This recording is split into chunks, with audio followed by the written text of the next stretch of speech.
Atensyon mga Filipino senior citizens! Nako po, grupo ng mga matatanda, dismayado dahil sa hindi pagbanggit ni Pangulong Bongbong Marcos kahapon sa kanyang ikalimang State of the Nation Address ang patungkol sa Universal Social Pension. Yan ang ating pag-uusapan sa episode na ito. Hello mga ka-vlogs! Welcome sa aking YouTube channel at welcome po sa ating official Facebook page. Saan ka man nanonood, kumusta? Well, eto no, kahapon kasi, July 27, 2026, sa ganap na alas 4 ng hapon ay nagsimula po at isinagawa ang ikalima na State of the Nation Address o SONA ni Pangulong Bongbong Marcos. At alam naman natin kapag SONA, that is yearly accomplishment report, no, kung ano ba ang nangyayari sa ating bayan, ano ba ang mga proyektong pinapatupad, ano ba ang mga panukalang batas na naipasa, no, ano ba ang mga panukalang batas na tinaguyod, no, para sa kapakanan ng iba't ibang sektor.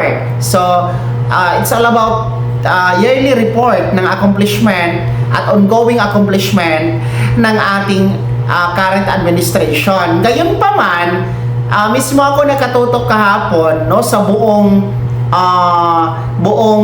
State of the Nation Address ni Pangulong Bongbong Marcos kasi inaabangan po natin ang pagbanggit sa Universal Social Pension, mga ka-vlogs, no? Pero natapos na lang kasi ang SONA kahapon, hindi talaga nabanggit, no, ang Universal Social Pension. Well, in fact, no, dismayado po ang mga grupo ng mga matatanda, dismayado po pati po ang Senior Citizen Party List representative na si Congressman Ompong Ordanes, no, at iba pang grupo, no, na hindi man lang nabanggit sa SONA ng Pangulo ang patungkol sa Universal Social Pension, no, ni minsan, ni isa, hindi ito nabanggit. So, ano ba ang kahulugan nito? Well, hindi talaga prioridad, no? Hindi priority ang Universal Social Pension para sa mga matatanda. Yun yung katotohanan, no? Sa kabila po ng pagsusumikap ng mga may akda nito, no? Ng mga iba't ibang party list, mga grupo diyan sa loob at labas ng Kamara.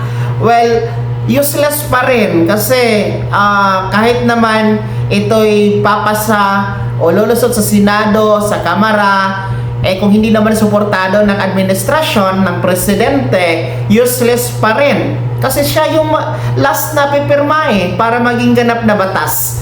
So, kung prioridad kasi ang Universal Social Pension Bill, mga ka-vlogs, sana nasama ito, no, sa binanggit ng Pangulo kahapon. Kung seryoso po ang administrasyon sa pagsuporta para mabigyan ng buwanang pensyon ang lahat ng mga nakakatanda dito sa kakarampot na 1,000 piso na monthly Universal Social Pension, sana sinama talaga ito sa nabanggit kahapon, kaso wala. Kaya talagang tayo lahat dismayado at napapaisip tayo, talaga bang seryoso?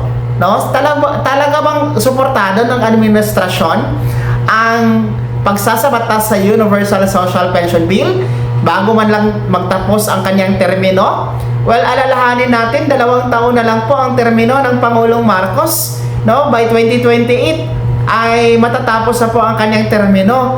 At parang medyo tagilid po ang status dito sa Universal Social Pension Bill, no? Kahit man ipasa ito sa Kamara, sa Senado, talagang ang last touch nito ay ang presidente. Kaya yun nais ko lang ipaalam ito sa inyo, mga senior citizens, na isa po sana sa inaasahan natin na banggitin kahapon sa ikalima na State of the Nation Address ang about sa Universal Social Pension, kaso hindi talaga ito natakil, hindi talaga ito nabanggit, no? Hindi talaga ito nasama sa prioridad sa kabuuan ng speech kahapon ng SONA ng Pangulo. So, hindi natin alam. Ako, hindi ko alam kung may pag-asa pa ba, no? Ang Universal Social Pension Bill sa administrasyong ito. Kayo mga senior citizens, no, dismayado din po ba kayo sa hindi pagbanggit ng Pangulo kahapon sa Universal Social Pension?